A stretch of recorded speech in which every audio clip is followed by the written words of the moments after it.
ఢిల్లీలో జరిగినటువంటి లిక్కర్ కుంభకోణంలో మీ కుటుంబానికి సంబంధం లేదని చెప్పగలుగుతారా?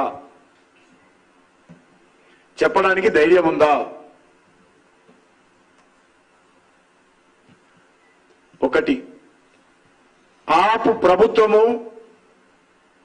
ఢిల్లీ లిక్కర్ సంబంధించినటువంటి కుంభకోణంలో కేజ్రీవాల్ గాని వాళ్ళ మంత్రివర్గ సభ్యులకు గాని సంబంధం లేదని కేసీఆర్ చెప్పగలుగుతారా?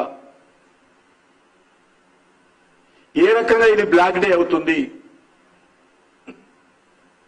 నేను ఈరోజు ఛాలెంజ్ చేస్తా ఉన్నాను కేసీఆర్ గారిని. నేను అన్ని రకాలుగా ఆ ప్రభుత్వము లిక్కర్ వ్యవహారంలో అవినీతికి పాల్పడింది, 100 కోట్లు చేతులు మారింది. మరి నేను నిరూపిస్తాను అది తప్పని. కేసీఆర్ గారు నిరూపిస్తారా? బయటికి రావాల్సిందే కోరుతా ఉన్నాను. అది ప్రెస్ క్లబ్కి వస్తాడా? అమరవీరుల స్తూపం దగ్గర వస్తాడా? అందులో నాకు బాధ అనిపిస్తుంది. ఎందుకంటే అమరవీరుల స్తూపం దగ్గర లిక్కర్కు సంబంధించిన వ్యవహారం చర్చించడం నాకు సిగ్గు అనిపిస్తుంది. కేసీఆర్ ధైర్యం ఉంటే బయటకు వచ్చి కేజ్రీవాల్ పొరపాటు లేదు, ఆపు ప్రభుత్వం పొరపాటు లేదు, అనవసరంగా ఈడీ కేసులు పెట్టింది అని నిరూపించాల్సిందిగా నేను సవాల్ చేస్తా ఉన్నాను. సాక్ష్యాలతో సహా పెట్టడానికి సిద్ధంగా ఉన్నాను ఆయన ముందుకు వస్తే.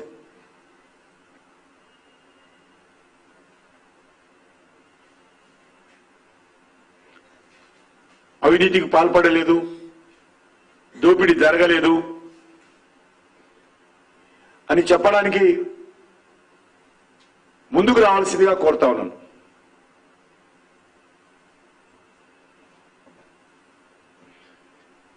ఈరోజు టీఆర్ఎస్ నాయకులు తెలంగాణతో ముడిపెడుతున్నారు కవిత అరెస్టు. కవిత అరెస్టుకు తెలంగాణకు సంబంధం లేదు.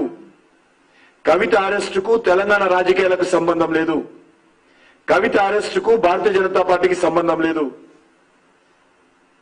కవిత అరెస్టు ఢిల్లీలో జరిగినటువంటి ముఖ్యమంత్రి, ఢిల్లీలో జరిగినటువంటి ఉప ముఖ్యమంత్రి, ఢిల్లీలో జరిగినటువంటి ఆపు ప్రభుత్వం సంబంధించినటువంటి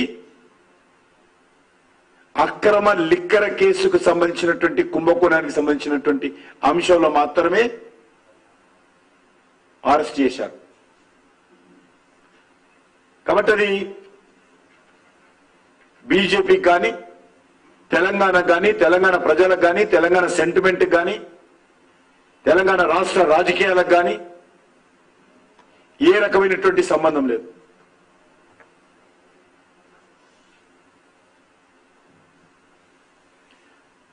కేసీఆర్ గారు చెప్పేవారు అద్భుతంగా ట్యాగ్లైన్ ఇచ్చి, తెలంగాణ ఆచరిస్తుంది, దేశం అనుసరిస్తుంది.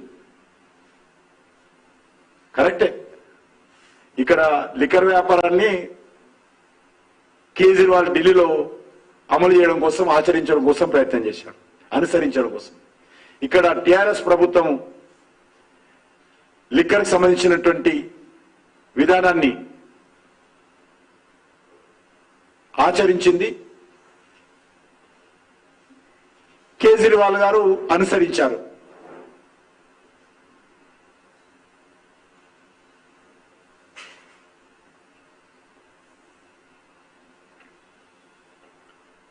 ఈరోజు కాంగ్రెస్ పార్టీ నాయకులు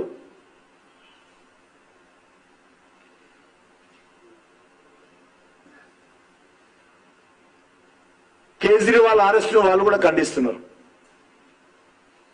ఎందుకంటే పెద్దగా ఆశ్చర్యపడాల్సిన అవసరం లేదు.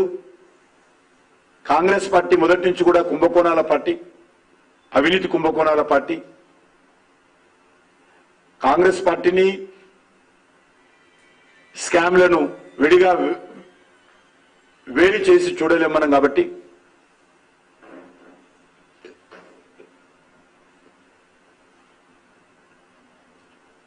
వాళ్ళు మాట్లాడిన దాంట్లో పెద్ద తప్పు పట్టడానికి వీల్లేదు.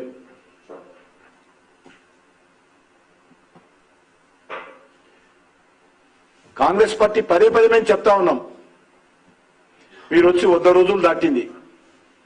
100 రోజుల లోపల మేము అవినీతి పైన చర్యలు తీసుకుంటాము.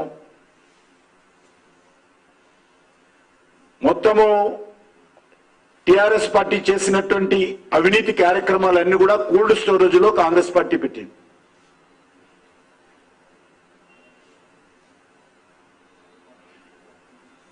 రేవంత్ రెడ్డి గారు ప్రతిపక్షంలో ఉన్నప్పుడు సవాల్ చేశారు.